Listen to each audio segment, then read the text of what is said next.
A.S. by Joseph N. Wdowski. Silently he pointed Venus out to her as their vehicle self-navigated the serene, empty roads. Hanging low in the pre-dawn sky, the second planet was at a 90-degree angle from the sun to the Earth. She smiled as they traveled across the mile-long bridge to Fisherman's Haven. Halfway across the bridge, the young handsome couple witnessed the first rays of the morning sun. Oranges radiated from behind the eastern horizon, illuminating the dark blues of the Atlantic. Martian sunrises were never this beautiful. She broke their silence. Agreed. Once on the man-made island, they passed the fish hatcheries and the aqua pens on their way to the small harbor that had an even more dramatic view of the dawn. Silhouetted against the sun, the first fishing trawlers were pulling in with their morning catches. Several vehicles from some of the finest restaurants in the area had already beaten them to the wharf. Exiting from their vehicle, they made their way to the docks. "Bet I hope we're not too late."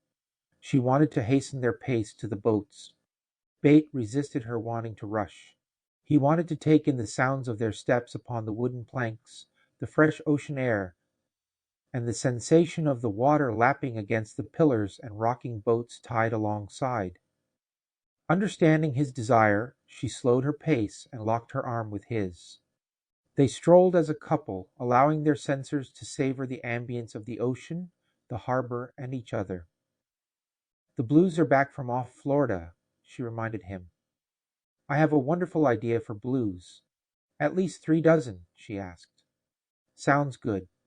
They moved to the first boat that was already unloading live lobsters into a tank alongside it. Bête approached the tank and began selecting 2 and 3-pounders. She noticed next to the tank an icebox filled with freshly harvested little necks. "The little necks," she insisted. "You can make your wonderful spicy cocktail sauce."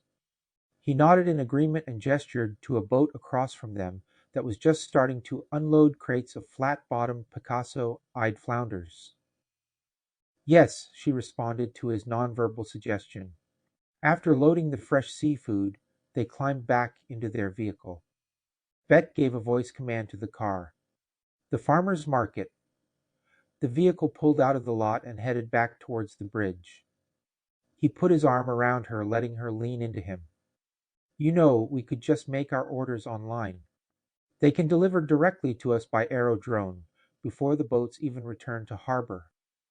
"I know, but I love making these weekly trips with you." "I'm glad to hear you say that." He pulled her in a little tighter. It was not long that they were once again upon the bridge, heading back to the mainland. Just before reaching the other side, the vehicle came to a sudden stop. "What is it?" She lifted her head from his shoulder, looking out the forward windshield.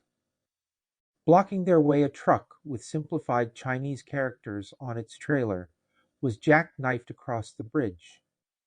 He did not answer her. Instead, he sat up and commanded manual override.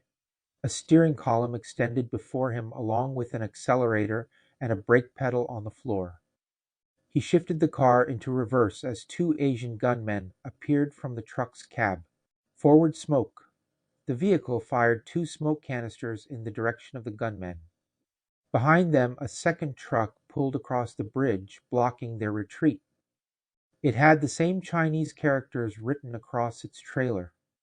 They spotted 2 more gunmen emerging from its cab.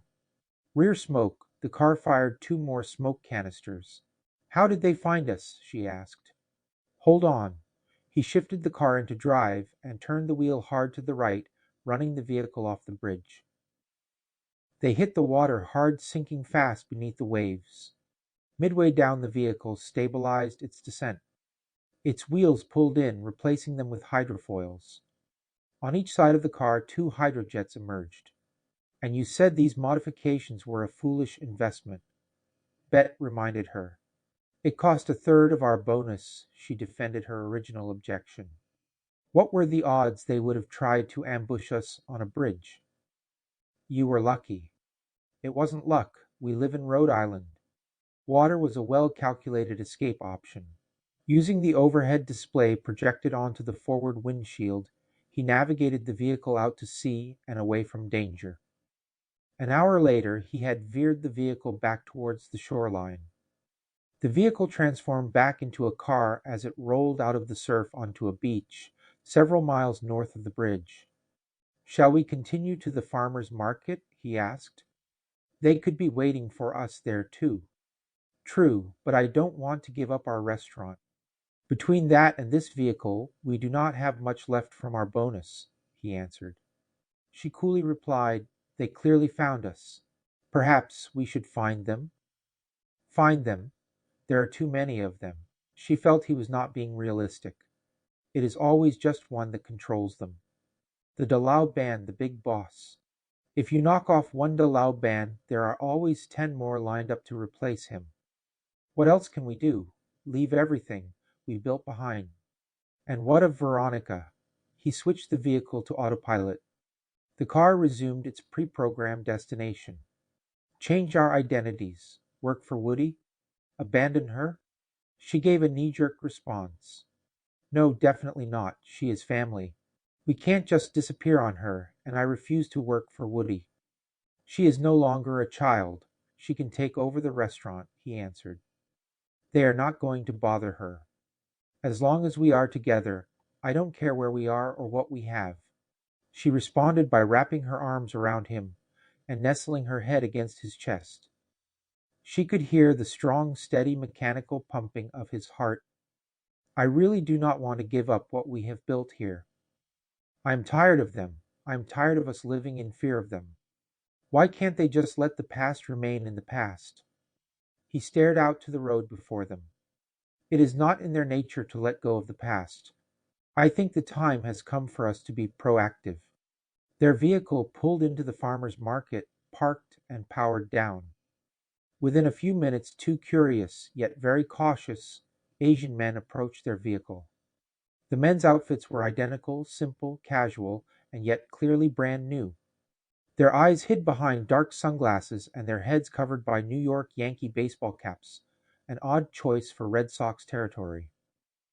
No one exited from the vehicle. In confusion, one of the men shrugged his shoulders to the other. The tinted windows of the vehicle made it impossible for them to see what was happening inside. The increased flow of patrons to the farmer's market made it impossible for them to do anything. They decided to back off and observe from afar. At the far end of the lot, they reached their own car. Just as they opened their doors, they both suddenly collapsed to the pavement. Belle and Bête quickly moved in. Lifting the two men effortlessly, they pushed them into the back of the car. Bête climbed into the back with the unconscious men, while Belle climbed into the front. They quickly shut the doors to the outside world. Bette noted the bee-sting-sized darts were still pumping small amounts of tranquilizers into their necks. "They'll be out for a while. You search the car." "I'll search them." Bête began to strip them down and rummage through their clothing. From each of their windbreakers' pockets, he found ultraviolet teaser weapons capable of painlessly assaulting a person's nervous system or shorting out the electrical system of a machine. He also found 9mm handguns in shoulder holsters under their jackets. Their sunglasses were not mere sunglasses. They were small computers and communications devices. Taking off one of their shirts, he found colorful tattoos all over the man's arms and body. "They are not PLA intelligence." "They're not?" She looked at the tattoos on the body. "They are not even Chinese. They're Yakuza. Why would Japanese gangsters be looking for us?" The trucks on the bridge had simplified Chinese characters. That would be mainland Chinese. The Japanese used traditional Chinese characters. He mentioned to her. So those on the bridge were most likely PLA too, she theorized. "Most likely," he agreed. "These two are armed with ultra-stunners. They had hoped to seize us undamaged. Those on the bridge were armed with assault rifles." "I can understand why the PLA-2 wants to take us out," she said. "But why would the Yakuza be looking to capture us?" "Perhaps they have a job they want us to do for them," he theorized. Tensions between China and Japan have been reaching boiling point in the East China Sea. There is extreme nationalists in the new Japanese government that want to retake the islands the Chinese took in 2035. Would they be so bold to work with the Yakuza? She asked. It wouldn't be the first time that a government has worked with organized crime to reach political goals. Perhaps the fact China has been weakened by the war on Mars, they feel they have an opportunity to reclaim the islands. Should we revive them? She ended her search of the vehicle. They may have some answers. I doubt they know why they were sent to capture us. True. So what do we do with them? The dose should allow them to sleep for another 8 hours. Plenty of time for us to do our shopping. I want to do a new fruit salad with red and white wine. We need pineapple, grapes, red delicious apples, Fuji apples, tangerines, blueberries, and kiwis. He began easily tearing up the men's jackets to create makeshift bonds. Oh, and pure honey. Sounds very good. She could imagine the colors and juices of the dish. While I tie them, program their vehicle to take them far from here. I can take out their GPS too. Since they are not from the States, it should be easy to get them lost. Good idea. Another reason I love you so much. My good ideas? Yes, of course. You think I love you only for your body? He joked a bit too dryly. What's wrong with my body? I was modeled with perfect 36C, 25-36 measurements. She did not pick up on his dry humor. I didn't say there was anything wrong with your body. I love your body. I am just saying I also love your mind. And my heart? Happy with his reply, she fished for more compliments. Yes, of course, for your heart too. You are the kindest Class A warrior bot I have ever known.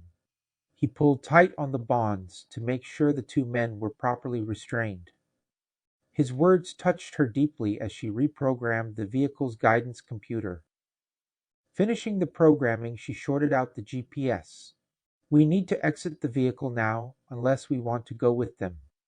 Understood. They climbed out of the vehicle just before its autopilot started the engine. Did you really mean all those things you said about me? She asked him, ignoring the vehicle exiting the farmer's market on its own. I even wrote a poem about how I feel about you. A poem, her voice cracked with emotion. Silently she waited, just looking at him, waiting for him to recite it to her. Why do I love you? Did you use your intellect to charm me? Did you use your heart to romance me? Did you use your body to seduce me? Why do I love you so very much? I didn't know you were a poet. Not a very good one. It is why I never told you it before. I loved it, she smiled broadly. Tell me another. It is all I have for now, but if you really liked it, I will try to write another for you. Please do. She hugged him with both her arms as they walked towards the crowded market. They began to gather their ingredients for their week's menu. At one of the fruit stalls, a pot-bellied, middle-aged man in a weathered fedora and unbuttoned black trench coat approached them. He stood beside them, saying nothing. He merely watched Belle select strawberries. Bête did not turn to face the man. Woody, what are you doing here? Originally, I was planning to just touch base with you, just to see how you're both doing. Woody picked up an apple and inspected it. He addressed the farmer. I think I'll get some of these. The farmer handed him a paper bag. We are both doing well, Bette replied as Woody picked apples. Luckily, escaping on the bridge, dealing with those two in the parking lot. You haven't lost your touch, Beatty. We didn't kill anyone. Yet, Woody placed 4 apples into the paper bag and addressed the farmer. How much? 20. 20! Painfully, he took his credit stick from his pocket, touching the farmer's credit stick to make the transfer. I remember when you could buy an apple for $2. It is the times, the farmer defended. Yes, the times. He placed the credit stick back in his pocket. He turned his attention back to Bette. Times are not good, yes. Better than they were on Mars. Mars, that does seem very long ago. We remember it like yesterday. Well, I guess you would. Over time my memory dims. Over time my memories begin to seem like the past lives of others. It is becoming difficult for me to distinguish what are my actual memories or stories. My brain is manufactured or at least embellished. Isn't that the luxury of the victors, to write the history? Yes, yes, it is. But the losers do have their ways of writing revisionist history. Humiliation is often the theme in the losers' versions of the past. We both know how feelings of humiliation often lead to desires for revenge. Germany in World War II, Russia and the Eastern European conflict with NATO, China and the East China Sea War with Japan, the Middle East, and the ongoing clashes on the Pakistani-Indian border. All conflicts justified by past humiliations. I know, it seems very difficult to keep the past in the past. As you said, you remember it as if it were yesterday. For the humiliated, they also remember it as if it were yesterday. No matter how many generations pass, they never forget or forgive. Daily they play their defeats and slights over and over again in their heads, and teach their children and children's children about those that had wronged them. Even when those that committed the injustices and their victims have both long been dead and buried, they keep teaching hate. Interestingly, how those that cry humiliation never seem to remember the crimes of their own ancestors. Woody took one of the apples out of the bag. He polished it on his trench coat sleeve before taking a crunching bite out of it. Sweet, he smiled as he chewed and swallowed. But then again I was on the winning side. I can enjoy the sweetness of the present. We were also on the winning side, but we still remember the bitterness of the past. I hear your restaurant is doing well. We have been able to establish a loyal client base, and word of mouth has been slowly growing our business. Good for you both. Woody took another bite of his apple. Belle joined the conversation as she handed a box of strawberries to Bête. Woody, I thought you were going to leave us alone? Belle, not even a hello or how are you? He questioned the beautiful woman-like android. We've made it clear to you many times we have no interest in working for the agency. An old colleague cannot just drop by and see how you are doing. He threw the spent apple into a trash can, just barely missing the head of a woman pushing a stroller. He knows of the problems we had this morning, Bate updated Belle. Belle turned her back on Woody, returning to her shopping. She hoped he would take the hint and not follow them. Woody was not that easily deterred. He walked with them down the aisles of fruit and vegetable stalls. Belle, I am here to help. She said nothing as she stopped at a booth with farm-picked blueberries and raspberries. Bate was willing to talk to him. Woody, how did you know what happened to us this morning? You have us under surveillance. Unofficially, the agency legally cannot operate within the United States.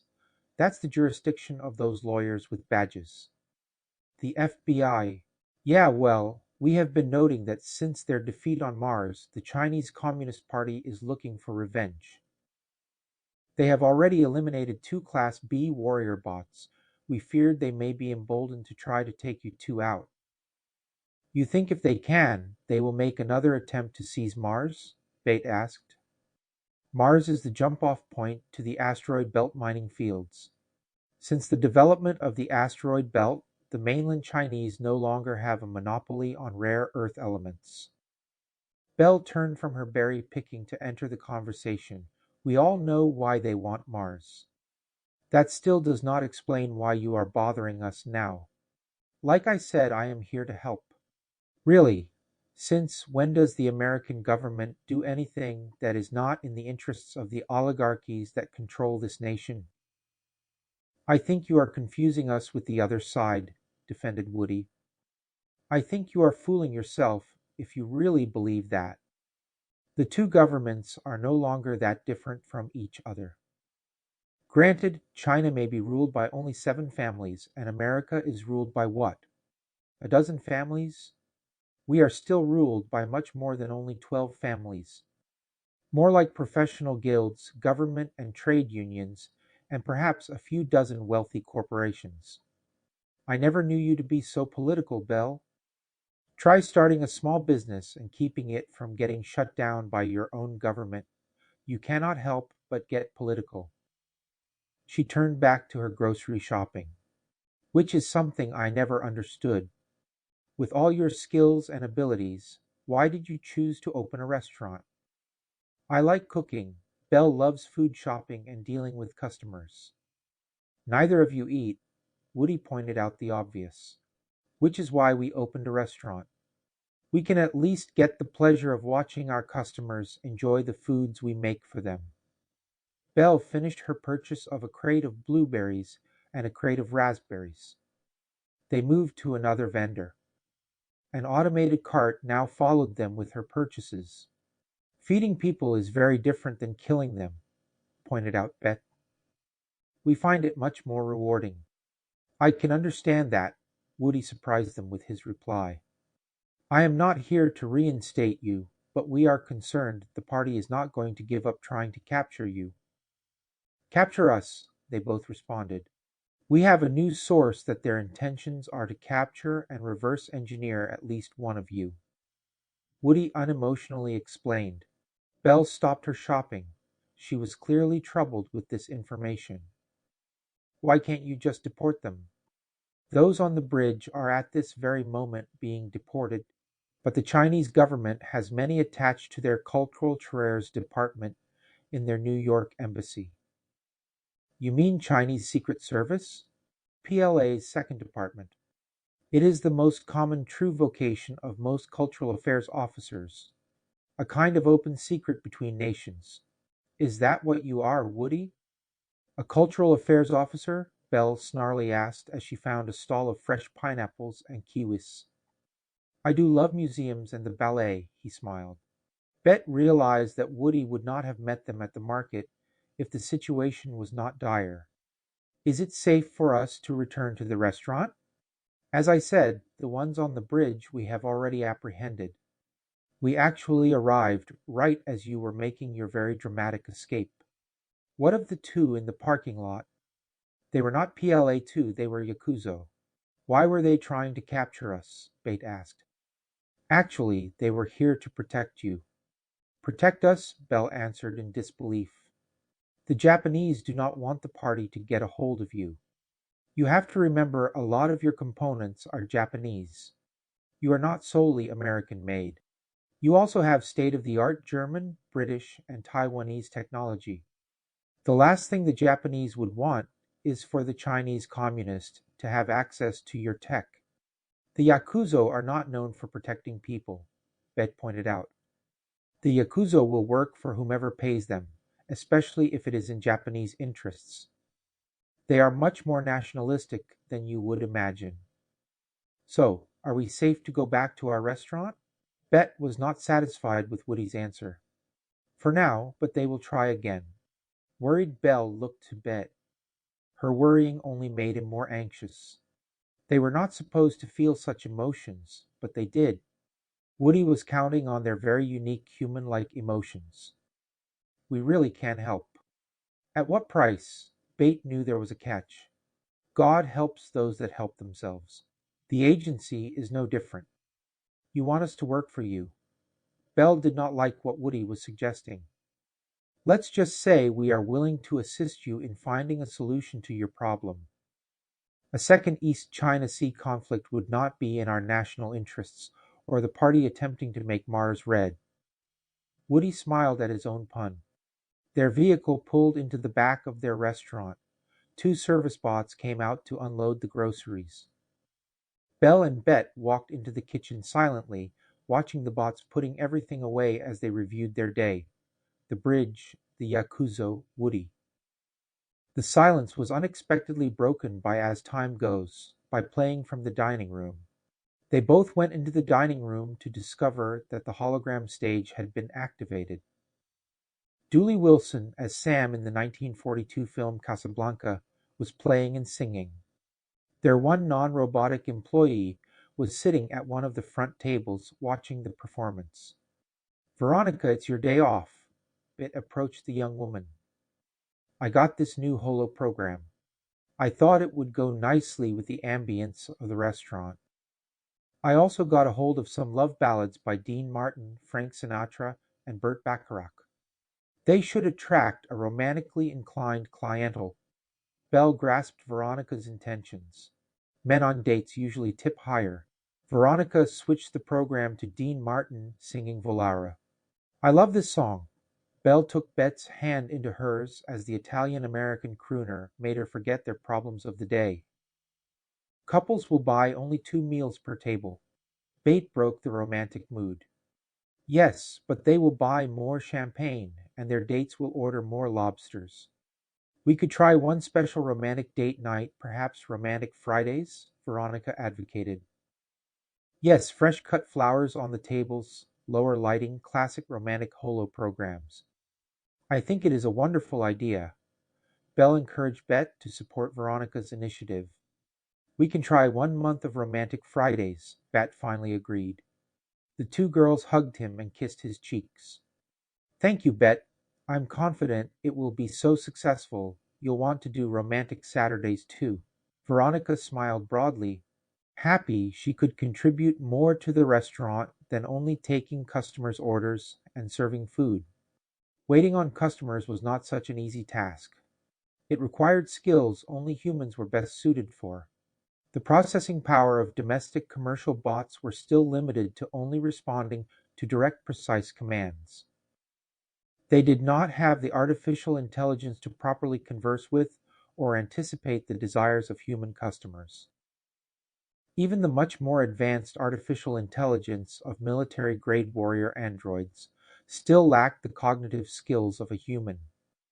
Bette and Belle were an exception. They proved it on the battlefields of Mars and in the human courts that they were not mere machines. They were gifted with much more than just advanced artificial intelligence. They were the only two androids unintentionally and unexpectedly, with artificial souls. As they sat and enjoyed the hologram programs, Belle had a creative thought. Why not reason with them? Reason with whom? Veronica immediately asked. Belle did not answer Veronica. Instead, she looked to Bette. They are not mindless automatons that are set in their programming. They are human beings. You cannot reason with them, human or not. Bette disagreed. They only respect strength. They will not be detoured by reason, especially if they think they have the advantage. Who are not automatons? Veronica asked again.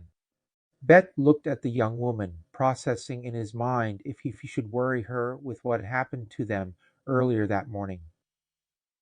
He realized she would have to know sooner or later. The party. The Chinese Communist Party. Veronica questioned, yet knowing what it meant. Veronica was a Martian, being that she was one of the first human children born on Mars. She was a child when the Chinese government attempted to wipe out the other international bases on the planet. She had lost both her parents during the conflict. Her grandfather, the governor of Bradbury Landing, would have lost his only grandchild if it were not for the initiative of Belle and Bette. Belle turned to Veronica, who was much younger in years than her, but not in appearance. They tried to capture us today. We also saw Woody today. He informed us that the party is hoping to reverse engineer one of us. Veronica seemed less concerned when Belle mentioned Woody. How do you know it was not some elaborate plan of Woody's to frighten you to work for him? They both thought about what she was saying. Bette finally answered her. They were Asians with Chinese assault rifles, most likely PLA-2 agents. You really think that the American government is going to allow the party to operate so freely in the States, armed? Veronica was even more skeptical. Since you opened this restaurant, how many times have you had health inspectors, fire inspectors, OSHA inspectors, EPA inspectors, ATF agents, and IRS agents audit or inspect you? Monthly. Belle understood what she was implying. It cost most of what we had to meet all their regulations just to stay open. So after all that harassment, trying to shut you down failed. All of a sudden Chinese Communist intelligence agents try to capture you. Then Woody just so happens to show up the same morning? I am assuming he made you an offer to work for the agency in exchange of helping you maintain your restaurant. Yes? Yes, they both replied. In the heat of the moment, the simplified Chinese characters on the trucks, the QBZ-101 assault rifles, we assumed they were PLA-2. Bête was realizing they may have been duped. Bell recalled, after each government inspection, Woody soon showed up with an offer for us to unburden ourselves of the restaurant and work for him. He has been wanting to enlist your services ever since my grandfather helped sway the Supreme Court in giving you both American citizenships. He always told me it was the least he could do for your saving me. The governor also argued to the court that our unique AS was instrumental in winning the war. Our service justified our being awarded citizenship, Bête reminded her. I haven't forgotten, she smiled, but your saving me was still more important to him than your winning the conflict. As it was for us too, Belle hugged Veronica. A rapping came to the front door of the restaurant. All three turned to see Woody standing outside, his hand raised as he began to gently knock on the glass door again. Bête walked over and unlocked the door. You're not open yet, Woody stepped inside. We are closed Mondays. Betty pointed to the sign that hung right on the door in front of Woody. So it says. Woody, smiling, walked to Veronica. How you have grown. Looking her over from head to toes, he admired the young woman's legs. I see you got your Earth legs. Finally accustomed to Earth's gravity? Belle stepped between him and Veronica. Woody, was the ambush on the bridge you? Woody seemed surprised by the question. Belle, really? Was it? Bête also asked, having relocked the door. If I told you it wasn't, would you believe me? No, Veronica came out from around Belle. In that case, let's hypothetically say it was. Would that mean the party would not want to capture you for reverse engineering? He sat down at one of the tables and took off his hat, holding it in his lap. No, it would not, Bête had to agree. Actually, they may not, Veronica responded. I am sure they are already aware that you do not even know why Belle and Bête have developed consciousnesses. If their own designers do not understand why would the party think reverse engineering would find the answer? Woody was impressed. Veronica, as always, your logic is impeccable, except for one very important fact. Which is? Veronica asked. Humans are rarely logical. As for the Chinese Communist leadership, the word for logic in Chinese is luojia. It's rooted from the Greek word. Logic is a Western concept, not Eastern. They consider the Western concept of making decisions solely on logic and reason naive, and even foolish without considering the importance of relationships in face. If you really want to use logic, logically, why go through the expense of research and development if you can just borrow from those who've discovered what is proven to work? A much more frugal method, wouldn't you agree? Bête turned to Belle and Veronica. Woody is right about the party. Veronica, frustrated, turned to Bête. Taking you apart will not find the answers they are searching for. She turned her attention back to Woody. It is the inherent problem with evolutionary robotics. By letting the robots design themselves, by using accelerated generational trials and errors, the engineers that started the process are in the dark how their robots evolved. Even if you dissect and probe the human body with all our modern technology, you cannot find the soul. How can they expect to find the soul in Bête and Belle? They must understand that. Communist Chinese are atheists. I don't even think they believe in souls. Woody began brushing off unseen dirt from his hat. Even most atheists acknowledge that being human is much more than just a beating heart and active brainwaves. It is the soul, the spirit, in all of us that makes us more than mere biological machines.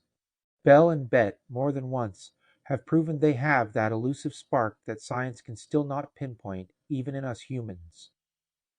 Bête could see how much Veronica wanted to believe that they were not in danger, that their fears were merely Woody's fabrications to entice them to work for the agency. Perhaps they are confident they can find what our designers missed, Bête added. They will not lose anything by trying. Either way, we would end up losing Belle and Bête. Woody mentioned to Veronica. He turned to Belle and smiled. Do you have any coffee? Yes, Woody, we have coffee, but you know you won't be able to sleep tonight if you have coffee this late in the day. I know. Woody looked back at Veronica, who was still standing over him. But I think I will have some anyway. No harm in trying. Friday night, the restaurant had a small line waiting for tables. Veronica's idea for Romantic Fridays was turning into a success. The lights were low as couples enjoyed their dinners and watching Dusty Springfield singing Burt Bacharach's The Look of Love on the holo stage. Belle stood with an order in her hands, listening intently to the words of the song. She looked back at the swinging doors to the kitchen as Veronica went in to pick up her order.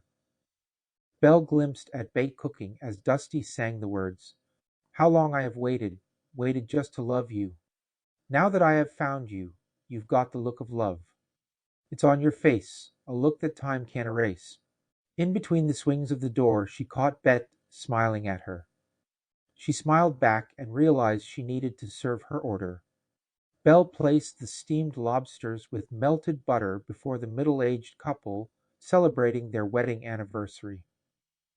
The man looked to Belle, not realizing he was not talking to a fellow human. May we please have 2 slices of your blueberry cheesecake and 2 cappuccinos for dessert?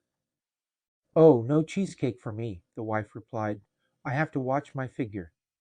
Don't be silly, you look wonderful.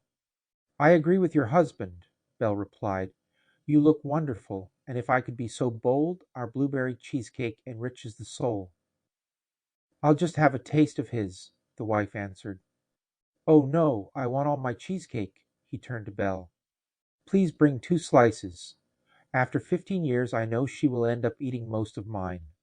He turned back to his wife. You can have a taste of your own slice. If you don't finish it, I will finish it for you. You could lose weight too, his wife answered. Cheesecake has a lot of calories. How often do I have cheesecake?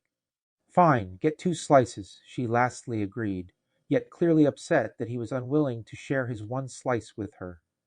Belle uploaded the order into her system, just as she noticed a young Asian couple enter the restaurant.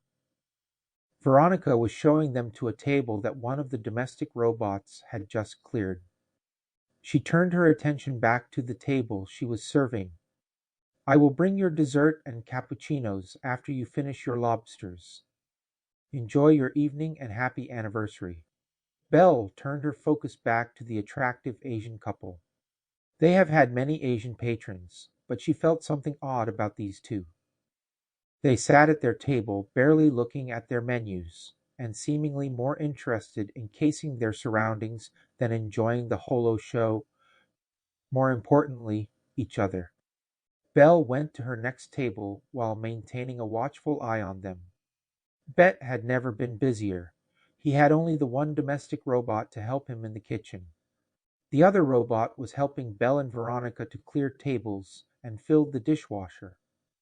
He had to admit that Romantic Fridays was a great idea and was already considering to extend it to Saturdays too.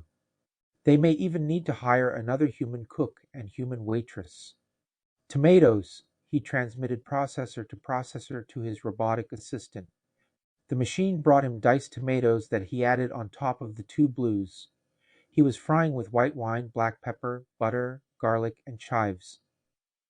He covered the pan for only a few seconds and then slid the fish on separate oval-shaped serving plates. He added on each dish a slice of lemon, fresh parsley, and small chilled orchids for garnish. Veronica came in just as he placed the completed fish dishes on the service counter. These are the blues for table 8? She asked as she picked them up. He nodded to confirm her observation. Turning back to his list of orders Belle had transmitted to his processor. He noted she had added "Love you always" to her new orders. He smiled to himself. 2 lobsters, he transmitted to the kitchen robot as he added more water to the steamer. A few moments passed and he still had not received the lobsters. He repeated the order this time with an audio command. 2 lobsters. Still no lobsters were presented to him. He finally turned to see what the problem was. The machine just stood there, seemingly having trouble processing the last command. KH-1, 2 more lobsters. He would have said please, but knew it was meaningless to the robotic device. The machine still just stood there, ignoring his command. He approached the robot helper as he attempted to remotely access its processor. KH-1 responded. He stood before the lifeless machine. The robot suddenly turned its head to Bête, reaching up and grabbing him by both arms, sending a magnetic shock wave through Bête's core. Bête went limp in the robot's arms. The machine picked Bête up and carried him to the rear entrance of the restaurant. Just outside the door, a white unmarked van waited, its rear hatch already open for the robot to drop Bête into the rear. Belle stopped in the middle of taking an order from a new couple. She lost her link to Bête. Veronica, please take over. Belle headed directly to the kitchen. Entering the kitchen, she feverishly searched for Bête. Looking out the back, she spotted KH-1 dropping Betty into the vehicle. The hatch closed hard with him inside as the vehicle sped off. Belle screamed. KH-1 turned to Belle. A kitchen knife in hand, it charged her. With one swift motion, she ripped the machine's arm off that held the knife. Her second move decapitated the machine as she pushed it aside to gain chase on foot after the van. The van seemed unaware of her pursuit as it entered the flow of traffic on the main road. She easily accelerated her running speed and navigated her way among the vehicles on the road, gaining upon it. At the first intersection, the unmarked van made its first indication that it was aware of her. It ignored the traffic signal and jumped the light. All the other vehicles on the road suddenly stopped, their engines systematically shut off. The unmarked van was unaffected by the emergency traffic shutdown. It instead weaved through the stopped vehicles, making its escape. A flying police drone was instantly activated, joining the chase as it took snapshots of the van, while over a bullhorn system ordered the van to halt. At the next intersection, a second car that was also unaffected by the emergency traffic shutdown barreled into the fleeing van. Both vehicles came to an abrupt stop. A bit dazed Woody emerged from the driver's side of the car, just as Belle caught up. She immediately ripped the rear hatch off the van, pulling Bête. Woody, weapon drawn, approached the driver's side of the unmarked van, finding it unoccupied. He walked around to Belle. What happened? She seemed unaware of his question as she just held the limp Bête in her arms. She tried to get Bête to respond to her. Belle, what happened? Woody holstered his sidearm. She looked up at Woody, her face filled with worry and fear. It seems they hacked into one of our domestic robots. I think they used a direct magnetic pulse to deactivate his processor. Woody knelt down to her as she held Bête even tighter. The police drone still hovered above them, lighting the scene of the collision as police vehicles and an ambulance approached. He put a hand on her shoulder. He'll be all right. You are both made of tougher stuff. They had to close the restaurant for that weekend. Bête was flown with Woody to MIT's secret military robotics research facility. Woody promised Belle he would see that the best people worked on rebooting Bête's system. He promised her that he would have Bête back to her fully functional. It was a long weekend for Belle and Veronica as they waited for Woody to return with Bête. Not knowing what to do, too depressed and concerned to enjoy anything, they spent their time cleaning and re-cleaning the kitchen and dining room. It was not until late Sunday night that Woody returned with Bête.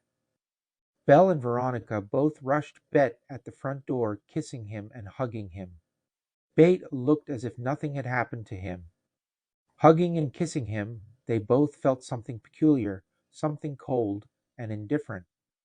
They let go their embraces of him and pulled back uneasily. Bête? Yes, Belle, Bête answered. Are you okay? She asked. I am at 100% peak performance. All my systems are completely operational, he dryly answered. Belle and Veronica both looked to Woody. His face was filled with remorse. The reboot brought back all his systems, except his AS. What? Veronica's face turned from confusion to anguish. They rebooted his system half a dozen times with his original files. They do not understand why the AS did not activate. Mechanically and software-wise, he is completely the same as before the incident. Woody tried to console them both. They did, and tried everything they could. He took Belle's hands into his. I am so sorry, Belle. She just stood there, looking at the machine that was once the man she loved. There was no more love in his eyes. They were merely the alert eyes of an advanced machine. She turned to Woody. I want the reboot too.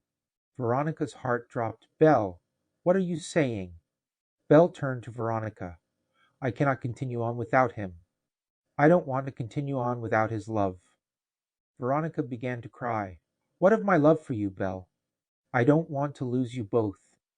Belle took Veronica in her arms and held her close to her bosom as the young woman sobbed loudly. Belle could feel the wetness of Veronica's tears on her blouse. I cannot feel him inside me anymore. The connection is broken. Belle, I understand how you feel. Woody placed a comforting hand on her shoulder. But you still have others that love you and need you as you. Veronica looked up at her, her eyes and nose a runny mess from her crying. Belle, do you care for me? After my parents died in the war and my grandfather passed away, you and Bête are the only family I have. Of course I do. Belle looked at Veronica. She wanted to cry too, but was physically unable to. Then you must not do the reboot. Veronica cried, promise me. Belle looked to the machine that was once her Bête.